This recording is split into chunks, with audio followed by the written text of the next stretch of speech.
Praise the Lord. இன்னைக்கு நம்ம தியானிக்க இருக்கிற ஒரு காரியம் சீயோன் குமாரத்தி. நிறைய இடங்கள்ல இந்த சீயோன் குமாரத்தியே சீயோன் குமாரத்தியேன்னு சொல்லி நம்ம கேள்விப்பட்டிருக்கோம். இஸ்ரவேலர்களுக்கு நேராக சொல்லப்பட்ட நிறைய காரியங்கள் இந்த சீயோன் குமாரத்தியை வைத்து அட்ரஸ் பண்ணியிருப்பாங்க. முதலாவது, நாம எப்படி சீயோன் குமாரத்தியே என்று அழைக்கப்படுகிறோம் என்பதை நம்ம அறிந்து கொள்ளலாம். நாம ஆவியின்படியா இஸ்ரவேலர்களா இருக்கிற நாமளுக்கு தேவன் கொடுக்கிற வார்த்தை தான் சீயோன் குமாரத்தியே. ஆனா இது சாதாரணமாக பார்க்கும்போது இது இஸ்ரவேலர்களை குறிக்கிற ஒரு டேர்மா இருக்கு. எருசலேமை குறிக்கிற ஒரு டேர்மா இருக்கு. ஆனா நாம எப்படி இந்த இடத்துல நம்ம எடுத்துக்கணும் அப்படின்னா, நாம் ஆவியின்படியா இஸ்ரவேலர்களா இருக்கிறனால இந்த வார்த்தைகள் நம்மளுக்கு நேராக பேசப்பட்டிருக்க காரியங்களை குறித்துதான் இன்றைக்கு நம்ம தியானிக்க போறோம். முதலாவது ஏசாயா 62:11 நான் வாசிக்கிறேன். ஏசாயா 62:11. நீங்கள் சீயோன் குமாரத்தியை நோக்கி, இதோ உன் ரட்சிப்பு வருகிறது, இதோ அவர் அருளும் பலம் அவரோடும், அவர் செய்யும் பிரதிபலன் அவர் முன்பாகவும் வருகிறது என்று சொல்லுங்கள் என்று கர்த்தர் பூமியின் கடையாந்திரம் வரைக்கும் கூறுகிறார். இந்த இடத்துல பாத்தீங்கன்னா, தேவன் எதையும் கடனாக தான் நம்ம என்ன செஞ்சாலும் அவர் என்ன பண்ணுகிறார்னா, அவர் பலன் கொடுக்கிறார். இன்னொன்று, அவர் என்ன பண்றார்னா, பிரதிபலனாய் நிறைய இடங்கள்ல நம்மளுக்கு செய்கிற தேவனாக. ஒரு நாளும் அவர் என்ன பண்றாரு, அவருக்காக கொடுக்கிற நேரத்தையோ, அவருக்காக நாம செய்கிற ஒரு காரியத்தையும் என்ன பண்ண மாட்டாருன்னா, அவர் மறக்கவே மாட்டார். நம்ம எதிர்பார்க்காத நேரம் நம்மளுக்கு எங்கேயோ இருந்து உதவி வரும். அதுக்கு காரணம் என்ன தெரியுமா? நம் தேவன் நம்மளை மறக்காமல் நம்மளை நினைவு கூறுகிறபடியால், நாம் அவருக்காக செய்த காரியங்களை அவர் நினைவு கூர்ந்தபடியால் பிரதிபலனாய் நம்மளுக்கு கொடுக்கிற காரியங்களை நம்ம பார்க்கிறோம். அதே இது ஏசாயா 62:12 ஒரு 4 காரியங்கள் குறித்து நம்ம பார்க்க போறோம். சீயோன் குமாரத்திக்கு சொல்லப்பட்ட அந்த 4 காரியங்களை தியானிக்க போறோம். அதாவது ஏசாயா 62:12 இப்படியாய் சொல்லுகிறது, அவர்களை பரிசுத்த ஜனம் என்றும் கர்த்தரால் மீட்கப்பட்டவர்கள் என்றும் சொல்லுவார்கள். நீ தேடி கொள்ளப்பட்டதென்றும் கைவிடப்படாத நகரம் என்றும் பெயர் பெறுவாய் அப்படின்னு சொல்லப்படுகிறது. முதலாவது இதுல சொல்லப்பட்டது, நீங்கள் பரிசுத்த ஜனம். முதலாவது நம்ம பார்க்க போற காரியம் பரிசுத்த ஜனம். ஏன் இந்த பரிசுத்த ஜனம் சீயோன் குமாரத்தியை பார்த்து சொல்றாங்க அப்படின்னா, என்னையும் உங்களையும் பார்த்து சொல்லுகிறது காரியம் ஏன் தெரியுமா? நம்ம ஆராதிக்கிற தேவன் பரிசுத்த தேவனா இருக்கிறார். அவர் பரிசுத்தர் என்று அழைக்கப்படுகிற தேவனா இருக்கிறார். வசனம் அப்படியா சொல்லுகிறது, அவர் பரிசுத்தர் ஆனபடியினால நாம அவரை துதிக்கிறோம். அவரை பின்பற்றுகிற நாமளும் என்ன ஜனமா எதிர்பார்க்கப்படுகிறோம்? ஒரு பரிசுத்த ஜனமா எதிர்பார்க்கப்படுகிறோம். நம்ம சிந்தையில, நம்மளோட செயல்ல, நம்மளோட எல்லா காரியம், நம்ம பார்வைகள்ல அசுத்தமான காரியங்களை விட்டு விலகுறது, இந்த மாதிரி எல்லா காரியத்திலையும் அவர் எதிர்பார்க்கிற ஒரே ஒரு விஷயம் என்ன தெரியுமா? பரிசுத்தமுள்ள ஜனமாய் அவருக்கு வேணும்ன்றதை எதிர்பார்க்கிறார். இததான் 1 பேதுரு 2:9 தெளிவாக சொல்லப்பட்டு இருக்கு. நான் வாசிக்கிறேன். 1 பேதுரு 2:9. நீங்களோ உங்களை அந்தகாரத்தினின்று தம்முடைய ஆச்சரியமான ஒளியினிடத்திற்கு வரவழைத்தவருடைய புண்ணியங்களை அறிவிக்கும்படிக்கு தெரிந்து கொள்ளப்பட்ட சந்ததியாகவும் ராஜரீகமான ஆசாரிய கூட்டமாயும் பரிசுத்த ஜனமாயும் அவருக்கு சொந்தமான ஜனமாயும் இருக்கிறீர்கள். நீங்க பாத்தீங்களா? 1 பேதுரு 2:9 பரிசுத்த ஜனமாய் நம்ம அழைக்கப்பட்டிருக்கோம். ஏன்னா அந்த காலத்துல நம்மளை என்ன பண்ணுகிறார்? ஒளியினிடத்துல வரவழைத்திருக்கிறார். அப்போ அவர் என்ன பண்ணுகிறார்? இப்படிப்பட்ட காரியங்களை விட்டு நம்மளை என்ன பண்ணுகிறார்? விலக்கி அவருடைய பாதையில நடக்கும்படியாய் நம்மை அழகாய் கரம் பிடித்து நடத்தி கொண்டு வருகிறார். நம்மளை என்ன பண்ணுகிறார்? பரிசுத்த ஜனம் என்று அழைக்கிறார். சீயோன் குமாரத்தியே அப்படின்னா என்னையும் உங்களையும் பார்த்து அவர் பரிசுத்தமுள்ள ஜனம் என்று சொல்லும்படியாய் தேவன் அழகாய் நம்மளை என்ன பண்ணுகிறார்? அழைக்கிறத நம்ம பார்க்கணும்.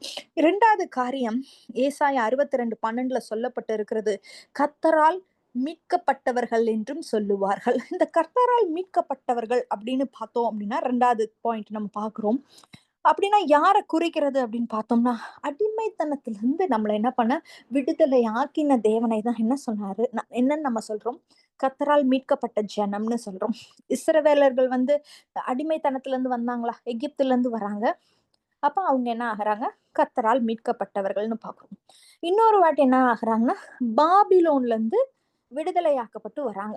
அப்போ இப்பயும் என்ன பண்றாங்க? கர்த்தரால் மீட்கப்பட்டவர்கள் அப்படின்னு சொல்லி நம்ம பார்க்கிறோம்.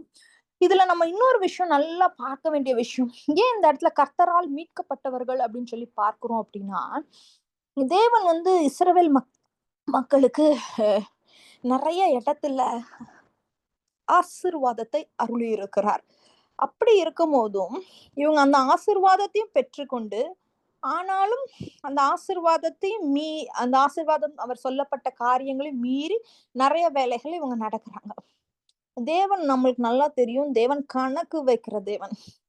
கரெக்ட்டா இருப்பார். அவர் சொன்னத செய்வாரு. அதனால அவர் நம்ம செய்யற ஒவ்வொரு காரியத்தையும் அவர் கணக்கு வச்சிருப்பாரு. அவர் எதையும் மறக்கிற தேவன் கிடையாது. இவங்க என்ன பண்றாங்கன்னா, எகிப்துல இருந்து வராங்க. அப்போ தேவன் சொல்லுகிறாரு, "ஏ 7வது வருடம் வந்து ஓய்வு வருடமாய் நீங்க வந்து ஆசரிக்கணும்னு" சொல்றாரு. இவங்க என்ன பண்றாங்கன்னா, அப்ப எங்களுக்கு 7வது வருஷத்துக்கு நாங்க என்ன பண்ணுவோம் அப்படின்னு சொல்லி போகும்போது, 6வது வருஷமே 3 வருஷத்துக்கான பெலன வந்து குடுப்பேன்னு சொல்லுறாரு. இவங்க என்ன பண்றாங்க, அந்த 3 வருஷத்துக்குரிய பெலனையும் பெற்றுக்கொண்டு, 7வது வருஷமும் அவங்க விதைக்கிறாங்க. தேவன் இத பார்த்து கொண்டே இருக்கிறார். அப்பதான் என்ன பண்றாருன்னா, இவர் என்ன பண்ணுகிறாரு, பாபிலோன் தேசத்துக்கு சிறைப்பட்டு போறார். ஏன்னா நிலத்தைக்கு அவர் வந்து ஓய்வு குடுத்துர்றாரு. ஒரு 70 வருட காலங்கள் பார்த்தீங்கன்னா, இவங்க பண்ண காரியங்களுக்காக தேவன் தான் சொன்னேனே, அழகா கணக்கு வைப்பார். மீட்கப்பட்ட ஜனம் தான். ஆனா, நம்ம எல்லாமே நம்ம பண்ணுகிற மீட்கப்பட்டுட்டோம். சீயோன் குமாரத்தியாகி நீங்களும் நானும் என்ன பண்ணிட்டோம்? மீட்கப்பட்டுட்டோம். ஆனா தேவன் வந்து ரொம்ப நல்ல தேவனா இருப்பார். அவர் சொன்னதை செய்கிறார். அவர் வார்த்தைக்கு கீழ்ப்படியணுன்றத அவர் எதிர்பார்க்கிறார். இந்த காலகட்டத்துல பாத்தீங்கன்னா, அவங்க என்ன பண்றாங்க? பாபிலோன் தேசத்துக்கு அடிமைகளாய் போகப்பட்டு திருப்பியும் அதுல இருந்து வெளியே வர்றாங்க. அப்போ தேவன் சொல்லுகிறார், அது ஓய்வின் வருஷம்னா அது ஓய்வின் வருஷம். அந்த மாரி நம்மளும் சில காரியங்கள் சில இடத்துல தேவன் ஒரு இடத்துல பிரேக் குடுக்குறாருன்னா, அந்த பிரேக்க நம்ம அக்செப்ட் பண்ணிக்கணும். இப்போ இந்த காலகட்டத்துல நம்ம எப்படி மீட்கப்படுகிறோம் அப்படின்னா, நம்மளோட பாவத்தினின்று மீட்கப்படுகிறோம். நம்ம மாம்சத்தினின்று நம்ம என்ன பண்றோம்? கர்த்தரால மீட்கப்படுகிறோம். இந்த உலகபூர்வமான காரியங்கள்ல இருந்து தேவனால நம்ம மீட்கப்படுகிறோம். பிசாசுனால நம்ம என்ன பண்ணுகிறோம்னா, பிடியிலிருந்து கர்த்தரால மீட்கப்படுகிறோம். அடிமைத்தனத்துக்குள்ள இதெல்லாம் பார்த்தீங்கன்னா, ஒரு விதமான தனத்துக்குள்ள நம்மள தள்ளுகிற காரியம். நெறைய பேர் சொல்லுவாங்க, நம்ம என்ன பார்க்கிறோமோ அது வழியாக கூட சாத்தானானவன் கிரியை செய்கிறான் அப்படின்னு சொல்லி பார்க்கிறோம். அப்போ பாவம் வந்து எப்படியெல்லாம் நுழைய முடியுமோ, அப்படியெல்லாம் இந்த காலகட்டத்துல நுழைந்து கொண்டிருக்கிறது. தேவன் சொல்லுகிறார், தேவனால மீட்கப்பட்டவர்களா இருக்கும்படிக்கு நம்ம என்ன சொல்றாரு, தேவனுக்கு செவி சாய்க்கிற சீயோன் குமாரத்திகளா இருக்கணும்னு சொல்லி அவர் விரும்புகிறாரு. 3வது ஒரு காரியம் நம்ம பார்க்கலாம். நீ தேடிக் கொள்ளப்பட்ட ஜனம். ஏசாயா 62:12ல 3வது பகுதி. நீ தேடிக் கொள்ளப்பட்ட ஜனம். என்ன ஒரு அழகான வார்த்தை பாருங்களேன். நீ தேடிக் கொள்ளப்பட்ட ஜனம். அப்போ என்னையும் உங்களையும் அவர் தேடி வந்திருக்கிறாரு. என்னையும் உங்களுக்கும் அவர் மறுவாழ்வு தந்திருக்கிறாரு. ஏன்னா அவர் தேடி வந்திருக்கிறார். என்ன தேடி வந்திருக்கிறார். நான் உன் இடத்துல இருக்கேன். உன் கூட வந்து நான் வாசம் பண்றேன்னு சொல்லி என்னையும் உங்களையும் அவர் தேடி வந்திருக்கிறாரு. எங்க இருக்கு அப்படின்றத நம்ம பார்க்கலாம். ஒரு வசனத்தை வாசித்து தேவன் நம்ம இடத்துல வந்ததை நம்ம பார்க்கலாம்.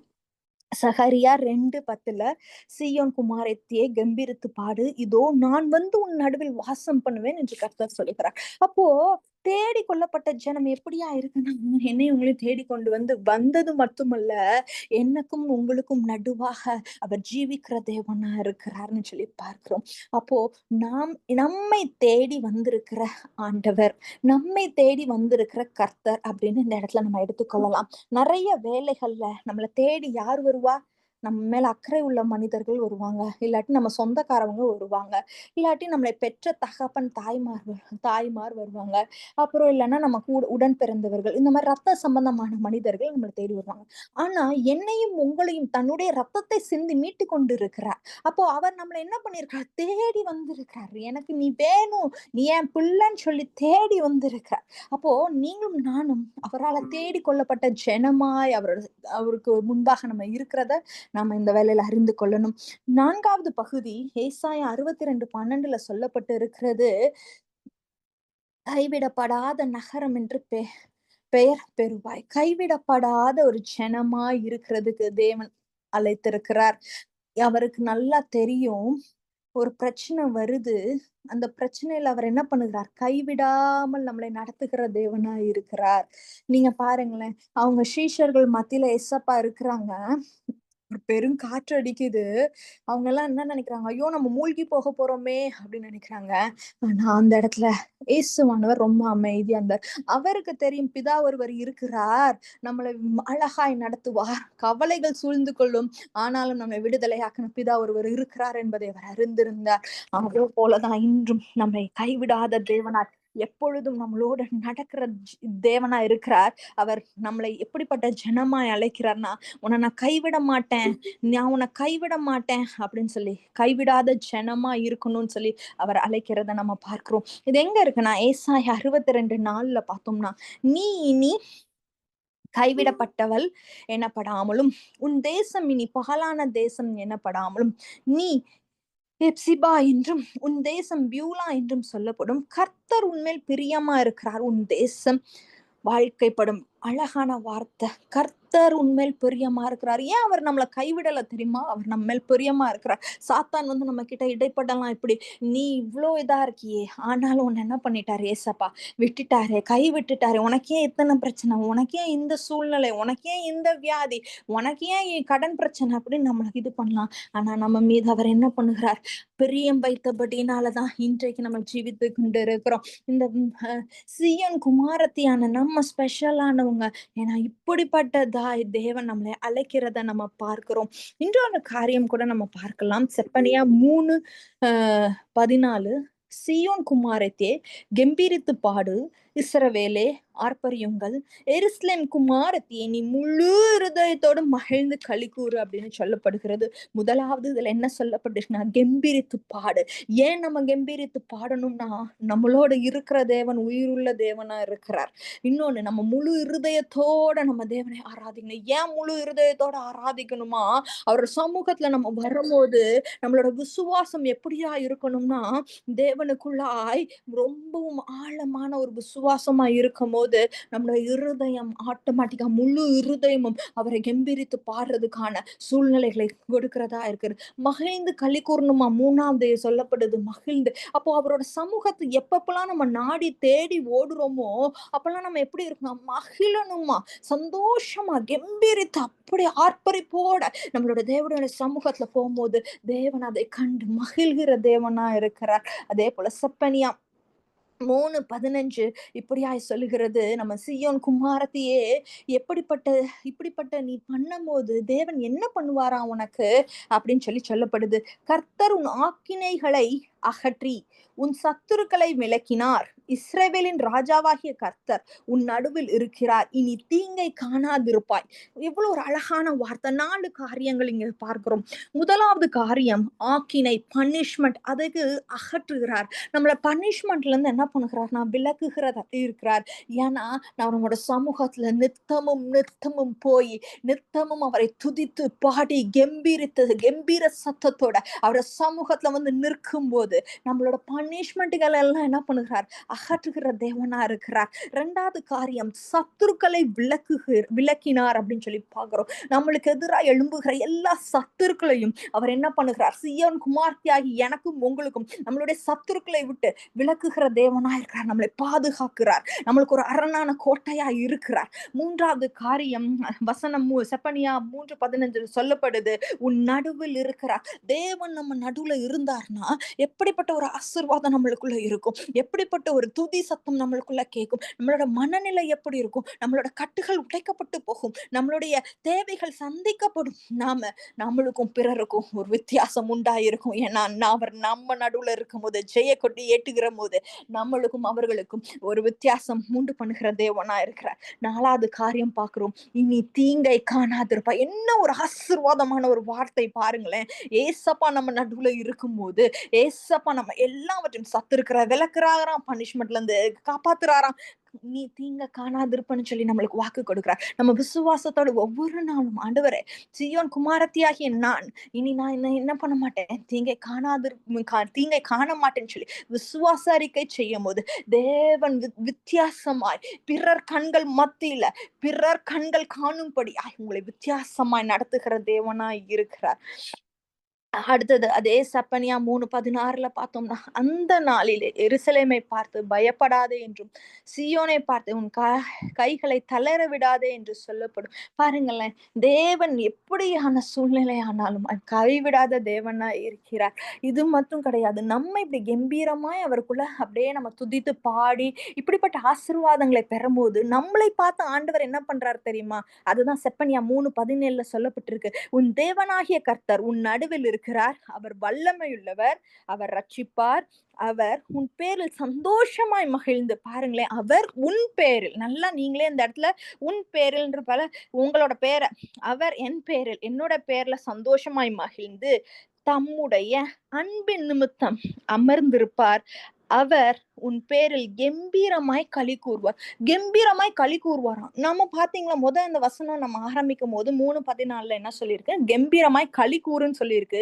அதே 3:17 சொல்லப்பட்டிருக்கு கம்பீரமாய் களி கூறுவார் அப்படின்னு சொல்லப்பட்டிருக்கு. அப்படின்னா அவரும் சந்தோஷமா இந்த இடத்துல நம்மளை குறித்து பாடுகிற தேவனா இருக்கிறார். அப்ப எவ்வளவு ஒரு நல்ல தேவன், ஏன்னா அவர் சர்வ வல்லமை உள்ள தேவனா இருக்கிறார். என்னை உங்களையும் பல இக்கட்டுகள் இருந்து நம்மளை ரட்சித்த தேவனா இருக்கிறார். அவர் நம்மளை பார்த்து மகிழ்ந்து களி கூர்ந்து நம்மளுக்காக சங்கீதம் கீர்த்தனங்களை பாடுகிற தேவனா இருக்கிறார். எவ்வளவு ஒரு ஆசீர்வாதமான சந்ததியாய் நம்ம இருக்கிறோம் அப்படின்றத நீங்க பாருங்களேன். எப்ப தெரியுமா? நம்ம சீயோன் குமாரத்தியாய், அவருக்கு பிரியமான குமாரத்தியாய் மாறும்போது இப்படிப்பட்ட ஆசீர்வாதங்களை கொடுக்க அவர் நன்மை செய்கிற தேவனாய், கொடுக்கிற விரும்புகிற தேவனாய் இருக்கிறார். இதே இன்னொரு காரியம் கூட பார்க்கலாம். சகரியா 9:9 இப்படியாய் சொல்லுகிறது, சீயோன் குமாரத்தியை மிகவும் களி கூறு, எருசலேம் குமாரத்தியை கம்பீரி, இதோ உன் ராஜா உன்னிடத்தில் வருகிறார், அவர் நீதி உள்ளவரும் ரட்சிக்கவரும் தாழ்மையுள்ளவரும் கழுதையின் மேலும் கழுதை குட்டி ஆகிய மரியின் மேலும் ஏறி வருகிறவருமா இருக்கிறார் அப்படின்னு அழகாய் சொல்லப்படும். இது ஒரு அழகான ஒரு வசனம்.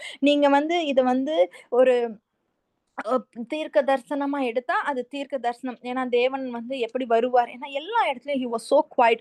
அவரை பத்தி வெளியே காட்டிக்கவே மாட்டார். எல்லார்கிட்டயும் சொல்வார், நீங்க போய் தயவு செய்து சொல்லாதீங்க யார்கிட்டயும் சொல்லாதீங்கன்னு சொல்லுவார். ஆனா இந்த இடத்துல மட்டும்தான் அந்த சீயோன் குமாரத்தியை நீ களி கூறு. ஏன் களி கூறணும் அப்படின்னா, வருகிறவர் ஆண்டவர் ரட்சிப்பை உடைய தேவன். ஏன்னா அழகா தெரியும், அன்னைக்கு அவர் கழுதையின் மேல எல்லாரும் பார்க்கும்படியாய் வெளியரங்கமாய் அவர் வருகிறத நம்ம பார்க்கிறோம். அதே போலதான் உங்களோட வாழ்க்கையிலும் என்னோட வாழ்க்கையிலும் அவர் ஒரு நாள் வெளியரங்கமாய் செயல்படுவார். ஒரு நாள் வெளியரங்கமாய் பல காரியங்களை நம்மளுக்கு கற்றுக் கொடுக்கிற தேவனாய் இருக்கிறார். ஏன்னா அவரை நம்மளை முன்குறித்திருக்கிறார், மீட்டு கொண்டு இருக்கிறார். நமக்காக தன்னுடைய முழு ஜீவனை கொடுத்திருக்கிறார். முழு இருதயத்தோட நம்ம தேடினோம்னா, மகிழ்ந்து களி கூர்னோமா, நம்மை குறித்து அவரும் மகிழ்ந்து களி கூறுற தேவனாய் இருக்கிறார். இப்பொழுதும் நம்ம தேவன் கொடுத்த இந்த சீயோன் குமாரன், இப்பொழுதும் நாம தேவன் கொடுத்த இந்த சீயோன் குமாரத்தி அப்படின்ற ஒரு டாபிக்க பார்த்தோம். இப்பொழுதும் ஏசப்பா நம்மளோட நிறைய காரியங்கள் இடைப்பட்டார். இன்னுமா நீங்க இந்த சீயோன் குமாரத்தைய பத்தி தியானிச்சு பாருங்க. இன்னுமா பல காரியங்கள் தேவன் வெளிப்படுத்துவார். ரட்சிப்பு அவராலதான் வருது. அவர் பலத்தோடும் இன்றைக்கும் ஆட்சி செய்கிற தேவனா இருக்கிறார். அவர் சர்வ வல்லமையுள்ள தேவனாய் இன்றும் ஜீவிக்கிற தேவனாய் இருக்கிறார். அது மாத்திரம் கிடையாது, தேவன் சொல்லுகிறார், நம்மள பரிசுத்தமுள்ள ஜனமாய் அவர் பிரித்தெடுத்திருக்கிறார் என்பதை அவர் விளக்கமாய் நம்மளுக்கு தெரிவிக்கிற தேவனாய் இருக்கிறார். அந்த பரிசுத்த ஜனமாய் வாழ்றதுக்கு நாம அவருக்காக என்ன செய்கிறோம் என்பதை நம்ம இந்த வேலையில சிந்திப்போம். கடவுள் கொடுத்த இந்த வார்த்தைகளுக்காய் நன்றி செலுத்துகிறேன். நீங்களும் இன்னுமாய் அந்த சீயோன் குமாரத்தை குறித்து தியானிங்க. ஒரு இடத்துல ஒரு மாதிரி தேவன் அந்த சீயோன் குமாரத்தை அழைத்திருக்கிறார். அதனால நீங்க தியானித்து இன்னுமாய் தேவனிடத்துல நிறைய விளக்கங்களை கேளுங்க. தேவன் அழகான விளக்கங்களை உங்களுக்கு தருகிற தேவனா இருக்கிறார். கர்த்தர் தாமே ஆசீர்வதிப்பாராக. ஆமென்.